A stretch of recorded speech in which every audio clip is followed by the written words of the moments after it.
ka-viewers, mayroon tayong gagawin ngayong soldering iron. Ang problema nitong soldering iron na to, hindi siya umiinit. So susubukan natin ayusin kung maayos natin. Pero yung ganitong problema ng mga soldering iron is madali lang, napaka basic lang.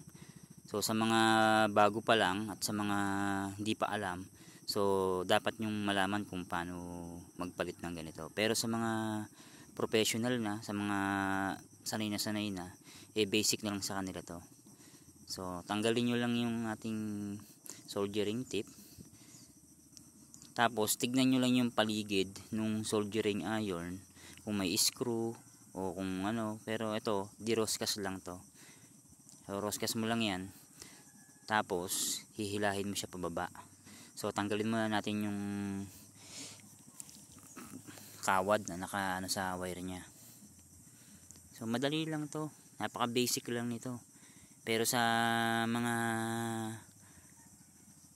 hindi pa nakakaalam, malaking tulong to, dahil at least medyo malalaman nyo kung paano ba. Kasi yung iba tinatapon na lang tong ganito. Basta importante dito, bibilihan mo lang siya ng ano ba tawag doon, yung heating element nya. Dapat alam nyo rin kung 60 watts ba o 40 watts o 30 watts yung soldering iron mo, kasi nakadepende kasi yung size ng heating element sa watts ng soldering iron. So dapat alam niyo yun. So ayan, tanggalin nyo lang yung dalawang wire, kasi ano lang naman yan, dalawang connection lang naman yan. Tanggalin nyo lang siya. Yan. Tapos itong soldering iron ko, meron tong ilaw. May ilaw yan. Ayan, oh, indicator para na may kuryenteng dumadaloy. Kaya pag umilaw yan at hindi nainit, heating element na ang problema. So tanggalin nyo yan, kasi pag hindi nyo tinanggal yan, hindi nyo matatanggal yung pinaka heating element. Kaya hindi nyo umiipit sa soldering tip. Yan, hilahin nyo lang. Yan. Yan yung heating element. Yan. So meron ako ditong spare, reserva. Talagang bumibili ko niyan kasi nga nag-aayos ako ng mga TV, kaya meron akong spare.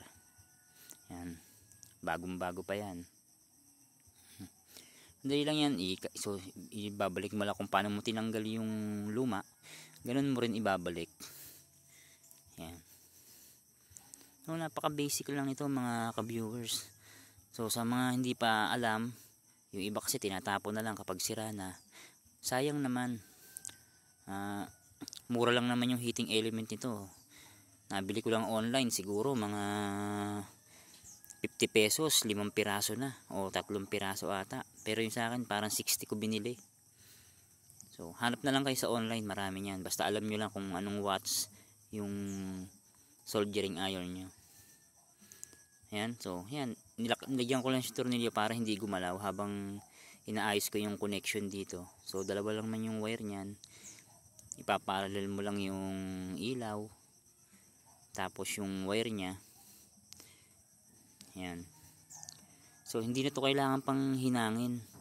Ipilipit mo na lang yung mga connection nyan, okay lang yan.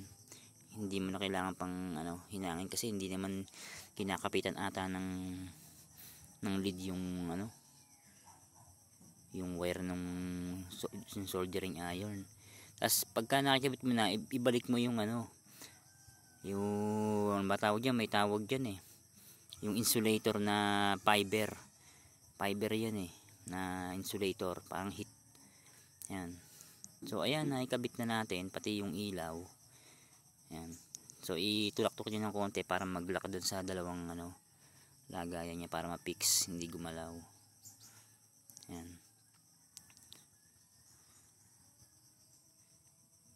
So ayan, na natin. So pwede natin siyang ibalik dun sa ating handle o sa casing niya. So sa lahat ng soldering iron na mga ganyang klase, yung di kuryente, hindi yung may station pa siya, may so ganyan lang kadali. Ayan.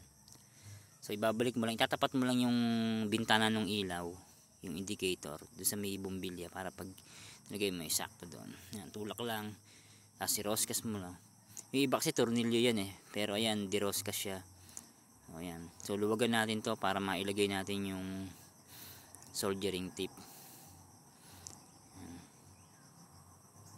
So, ganyan lang kadali mga ka-viewers kung paano mag-repair ng ano. Basta meron ka lang spare na ano, heating element. So, napakadali lang. Napaka-basic lang. So, tutusin tong video to eh, wala naman talaga tong sense sa mga professional na, sa mga matagal nang gumagawa. Pero sa tulad ko na konti pa lang ang alam, eh, malaking bagay ito. So ayan, testingin natin kung umiilaw yung ating, saksak muna natin.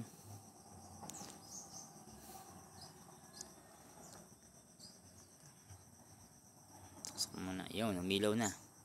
Ayan, hugot. Testing ulit. Ayan.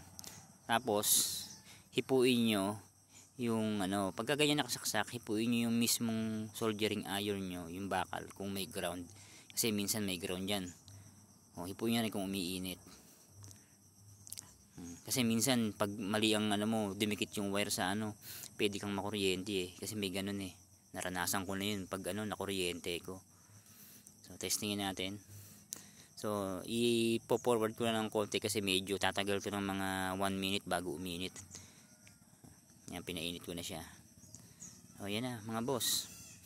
Ganun lang kadali mga boss yung pag-ayos. Sana sa video to, yung mga baguhan, yung mga newbie, eh, malaking bagay sa inyo. Sana nakatulong to. Salamat.